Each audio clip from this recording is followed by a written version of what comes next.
Live from downtown Detroit, home of WDIV and Click on Detroit, Local 4 News at noon starts now.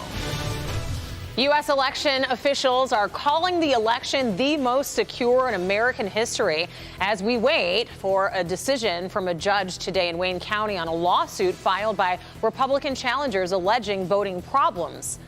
And a cloudy start to your Friday, so will we see some sunshine? It's not looking good in this depiction from our sky cam, but we will check in with Paul Gross with your forecast in just a moment. We do want to begin now this noon with the coronavirus. Thank you so much for joining us. And an announcement from the Catholic Church as we approach Christmas.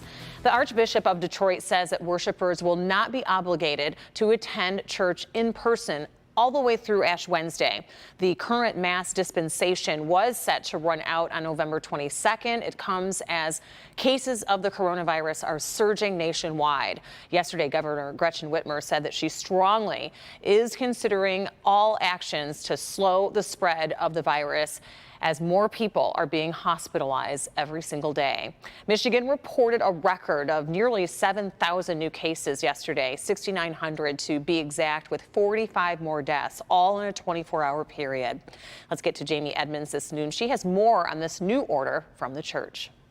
This is a moving target for sure. After churches were opened in May, the Archbishop gave Catholics afraid of getting the virus a dispensation or a pass to come to in-person Mass. First it was September 6th, then it was November 23rd, and now it's through next year.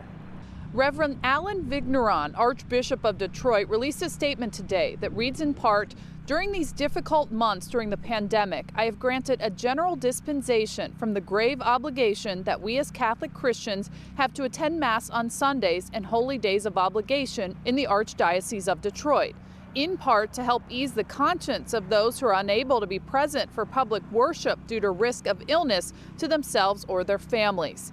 It goes on to say they had hoped to open church doors by the end of November, but local and state health officials report that we not only continued to experience an increase in cases in our region and elsewhere, but that rate of increase is rising dramatically and dangerously. The Archbishop says he's been in communication with leaders in the Catholic hospitals, and they are very concerned about the immediate future and the challenges they face caring for all those in need, not just those experiencing serious complications from COVID-19. The dispensation runs through Ash Wednesday, so that would include Christmas, but there are some exceptions for some Catholics. We'll talk about that, and I'll try and get some local reaction coming up today at 5. Jamie Edmonds, Local 4. Okay, Jamie, thanks for the update. Meanwhile, Governor Whitmer is urging people to avoid big gatherings, especially for Thanksgiving. And there's also a new interactive tool that shows just how risky it can be. Researchers at Georgia Tech released this map, and it tells you the risk of people around someone with coronavirus by the event size in each county in real time. For example, at an event with 10 people, the risk today in Wayne County is 19%. 30% in Macomb and 24% in Oakland. You can check out this tool for yourself. We have it on our website at clickondetroit.com. This noon, we are expecting a decision from a Wayne County judge on a lawsuit filed over Michigan's election results. Two poll challengers claim that they saw elements of irregularities in ballot counting at the TCF Center of Wayne County ballots, and they are asking for an audit before the election is certified. It comes as the pressure is mounting on President Trump to concede the election that, by all means, he has lost. Let's get to Kristen Welker with more. Overnight, NBC News projecting that President-elect Joe Biden has won Arizona. It's a big shift for the state, which has not voted for a Democrat since 1996. Mr. Biden is forging ahead with his transition, even as President Trump still refuses to concede the election. And the president's own cybersecurity officials with an unprecedented rebuke, calling the election the most secure in American history, adding there is no evidence that any voting system deleted or lost votes, changed votes, or was in any way compromised. It comes as President Trump is spreading falsehoods about the integrity of the vote. On Twitter, the president amplifying a far-right conspiracy theory, alleging without evidence that millions of votes were manipulated in Biden's favor. Twitter flagged the information as disputed. Meanwhile, former President Barack Obama is speaking out for the first time since the election on his successor's ongoing unsubstantiated claims of voter fraud in an interview with 60 Minutes. They appear to be motivated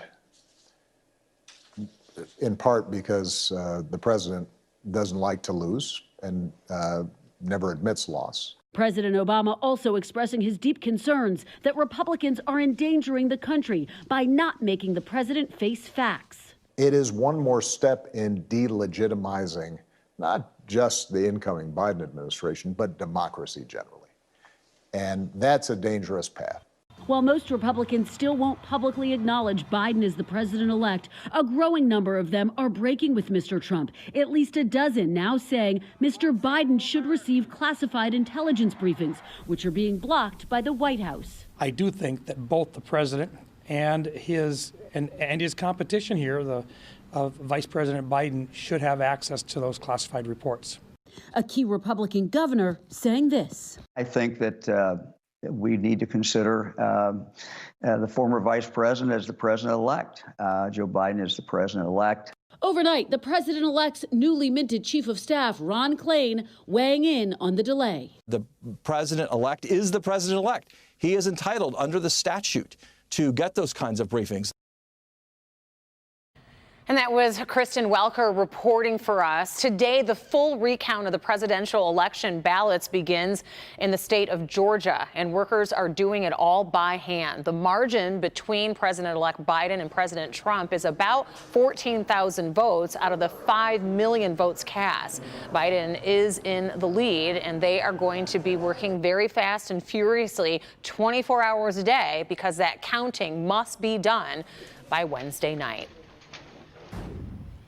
Time now to switch some gears here. We saw a little bit of rain for some and certainly a lot of cloud cover out there. I thought I saw some peaks of sun, though, Paul. Will we see any more today? Yeah, we've had a few breaks. We'll probably start seeing a few more of those as the afternoon progresses. Temperatures are really kind of flatlining, not moving a whole lot. You can see here we're generally in the mid-40s across the area. The wind is picking up a bit now, still calm in Ann Arbor. Maybe there's a problem there with the anemometer because everybody else is 10 to 15 miles per hour right now. Here on the visible satellite imagery, you can see this is just such awesome imagery from that GO-16 satellite with that high-resolution sensor. You can see the breaks there to the northwest, so those will be rotating in as we move through the afternoon. It's going to be a breezy one, and we're going to just, again, stay in the 40s through the afternoon with those breezes keeping wind chills in the mid to upper 30s. Now, we have a lot to talk about for the weekend, including potential power outage type weather on Sunday. We'll break that all down for you coming up in just a few.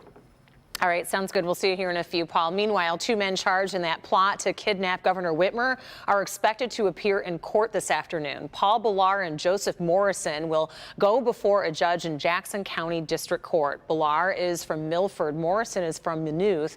Prosecutors say that Morrison and another man, Pete Musico, are founding members of the Wolverine Watchmen and allowed that suspects to train on their property in Jackson County. Last month, the judge reduced Musico's bond from $1 million to $100,000, and he's out on bond.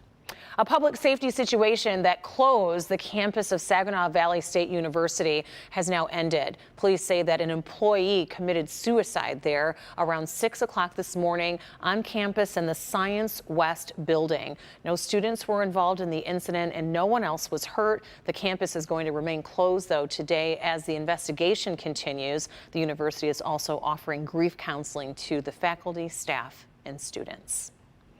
We are on the eve of possible space history in the United States. Why tomorrow's SpaceX launch at Kennedy Space Center could usher in a new era in American space exploration. But first, what caused this massive explosion in a California neighborhood? It was all caught on camera. We'll be right back.